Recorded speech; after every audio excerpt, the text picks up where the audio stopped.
नमस्कार, आप देख रहे हैं जगत क्रांति टीवी और मैं हूं आपके साथ ज्योतिका। आइए रुक करते हैं खबर की ओर।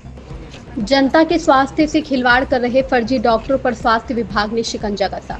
पलवल हरियाणा के पलवल में एक के बाद एक फर्जी अस्पतालों का खुलासा होने लगा है। हैरत की बात यह भी है कि अगर स्वास्थ्य विभाग के अधिकारियों की बात माने तो भाजपा नेता फर्जी अस्पतालों को शह देते हुए कार्रवाई न करने का दबाव भी बनाते हैं। ऐसे ही एक मामले में जब पलवल स्वास्थ्य विभाग की टीम हथीन थाना क्षेत्र के गाँव बिघावली पहुंची तो हथीन से एक भाजपा नेता न केवल टीम में शामिल डॉक्टरों को धमकाया बल्कि जिला मुख्य चिकित्सा अधिकारी पर भी कार्रवाई न करने का दबाव बनाते हुए मुख्यमंत्री से शिकायत करने की बात कही। भाजपा नेता पर आरोप पलवल स्वास्थ्य विभाग के अधिकारियों द्वारा ही लगाए जा रहे हैं। इन हालातों में साफ तौर पर जाहिर होता है कि पलवल में होने वाले स्वास्थ्य विभाग सहित अन्य विभागों में व्याप्त भ्रष्टाचार में भाजपा के शीर्ष नेता भी शामिल हो सकते हैं। ऐसे में पलवल निवासी भी अपने आप को ठगा महसूस कर रहे हैं। बता दें कि इससे पहले भी पलवल में करीब 5 दशक से चल रहे एक अस्पताल संचालक ने विशेषज्ञ की उपाधि का ठप्पा लगाकर पलवल वासियों को धोखा देते हुए खूब ठगा। इसके बाद हथीन में एक नर्सिंग छात्रा ही अस्पताल को संचालित कर रही थी, जिसके बाद अब हथीन के गांव बिघावली में स्थित किशोरी नर्सिंग होम पर स्वास्थ्य विभाग पलवल की टीम ने छापा मारा। पलवल जिला मुख्य चिकित्सा अधिकारी डॉक्टर जय भगवान जाटन ने मीडिया को बताया है कि छापामार टीम को किशोरी नर्सिंग होम पर एक अबॉर्शन के लिए जबकि 2 डिलीवरी के लिए पेशेंट मिले। उन्होंने बताया कि 12वीं पास कथित डॉक्टर राजरानी द्वारा इस अस्पताल को जिस डॉक्टर के नाम पर चलाया जा रहा है उस डॉक्टर का कुछ अता पता ही नहीं है। एक और जहां डॉक्टर और पेशेंट को छुपाने का भी भरपूर प्रयास किया गया, दूसरी ओर हथीन से भाजपा विधायक का चुनाव लड़ चुके एक नेता ने उनकी टीम को धमकाया एवं उन्हें भी ऐसी कार्रवाई न करने की बात कही। साथ ही मुख्यमंत्री नायब सिंह सैनी को शिकायत की भी बात कही। उन्होंने बताया इस अस्पताल में दिन में हुई एक डिलीवरी में बच्चों की भी मौत हुई। इसके अलावा अस्पताल में ऑपरेशन की दवाइयां भी मिली। उन्होंने कहा हथीन थाने में नर्सिंग होम के डॉक्टरों के खिलाफ मामला दर्ज करवा दिया गया है। आगे इस मामले की जांच पुलिस करेगी। भाजपा नेता द्वारा स्वास्थ्य विभाग की टीम को जो धमकी दी गई है उस बारे में जिला उपायुक्त डॉक्टर हरीश कुमार वशिष्ठ को भी अवगत करा दिया गया है। पल्लव से राजकुमार भाटिया की रिपोर्ट।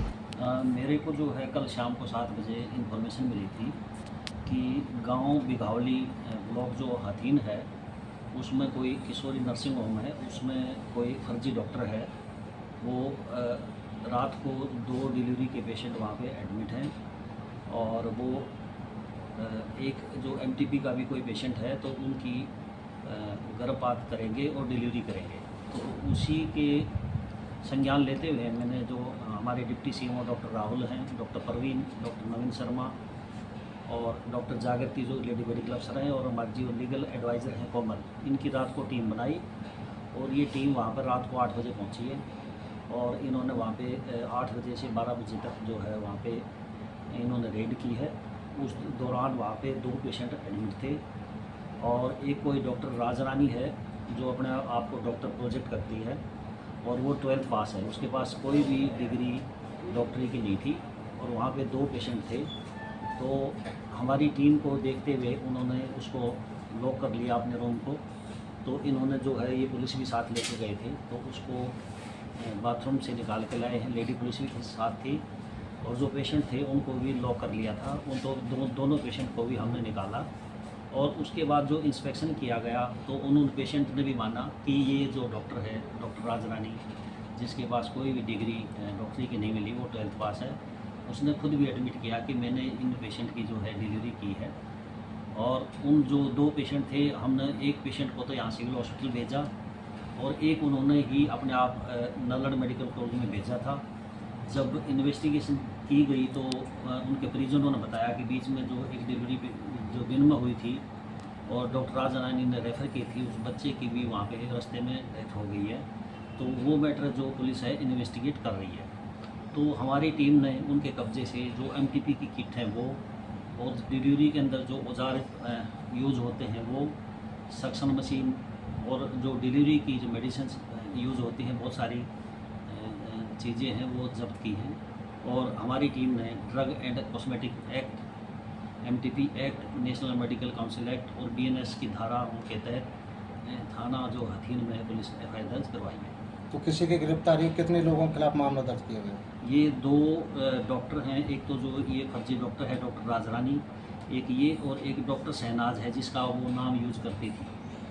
तो इस नाम की कोई डॉक्टर शहनाज मिली नहीं, फिर भी हमने इन 2 लोगों के खिलाफ जो है FIR दर्ज करवाई है। हाँ, ये बिल्कुल ठीक बात है। उन्होंने मेरे को भी रात को फ़ोन किया था और मेरे को वैसे मैसेज भी किया है कि भाई जो आपकी टीम है, आप नाजायज़ लोगों को तंग मत कीजिए। वो मेरे व्हाट्सएप पे मैसेज आया है और वो रिकॉर्डिंग मैंने भी सुनी है। तो क्या है रिकॉर्डिंग में पूरा? रिकॉर्डिंग में वही है कि जो हमारी टीम है PNDT की, ये जो MTP और PNDT की टीम चेक करने गई थी, उनको धमका रहे थे कि आप रेड मत कीजिए, नहीं तो CM साहब को हम आपकी शिकायत करेंगे। तो इस तरह का दबाव बनाना टीम के ऊपर, ये बहुत गलत है। नहीं, मनोज रावत भाजपा के नेता ही हैं जिन्होंने धमकाया है। क्या नाम है उनका? ये वो मनोज रावत ही हैं, वहाँ के स्थानीय नेता हैं। उन्होंने हमारी जो अधिकारियों को धमकाने की कोशिश की, मगर हमारी टीम ने जो है वो अपना काम किया और FIR दर्ज करवाई। तो इस तरह से वो इन्वॉल्व करेंगे तो आगे किस तरह से रेड की जाएंगी? आगे कुछ अधिकारियों को संज्ञान में लाया जाएगा इस बात?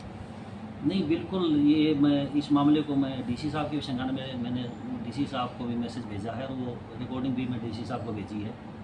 तो इस तरह की अगर कोई सरकारी काम में बाधा देगा तो उनके खिलाफ भी हम कानून के हिसाब से कार्रवाई करने की रिक्वेस्ट करेंगे। सर, एक और तो सरकार लिंगानुपात बढ़ाने को लेकर तरह तरह के अभियान चला रही है, वहीं भाजपा नेता का इस तरह का रवैया क्या कहोगे, किस नज़रिए से देखते हो? देखो, हम अपना काम कर रहे हैं, कोई अगर बीच में कोई इंटरप्ट करेगा तो हम अपने जो उच्च अधिकारी हैं उनके संज्ञान में ले आएंगे, DC साहब के संज्ञान में ले आएंगे। अच्छा, ये जो हॉस्पिटल वाले हैं उनकी तरफ से कोई जो है, उनकी तरफ से कहा जा रहा है कि किसी ने साजिश के तहत वहाँ पर MTP किट रखी है। नहीं, मेरे को इस तरह की कोई बात नोटिस में नहीं है, और इस तरह की अगर कोई बात आती है तो वो जो पुलिस है वो इन्वेस्टिगेट कर रही है सारा मामला। हमने जो अपनी जो भी चीज़ें बरामद की हैं वो हैंड ओवर सील कर दी है और पुलिस को दे दी है। अब जो इन्वेस्टिगेशन करेगी वो पुलिस करेगी। अच्छा, जो आपको और डॉक्टर को जो धमकाने की जो बात की है, उसका भी कोई FIR में जिक्र किया है या नहीं किया है? नहीं, मेरे को तो धमकाने की कोई ऐसी बात नहीं है। मेरे पास तो फ़ोन आया था कि ऐसे ऐसे अपनी टीम को थोड़ा सा आप रोकिए, और जो टीम के जो मेंबर हैं उनको धमकाने का ऑडियो मैंने ज़रूर सुना है। तो इस तरह की अगर कोई काम में बाधा करता है तो वो हम उच्च अधिकारियों के संज्ञान में लाएंगे। तो डॉक्टर राहुल ने जो ऑडियो थी वो आपको दी, क्या उसको मीडिया के सामने पेश करोगे उस ऑडियो को आप? ये अभी हम उच्च अधिकारियों से बात करेंगे, उसके बाद ही कुछ बता पाएंगे। इस खबर में बस इतना ही। बने रहिए जगत क्रांति टीवी के साथ।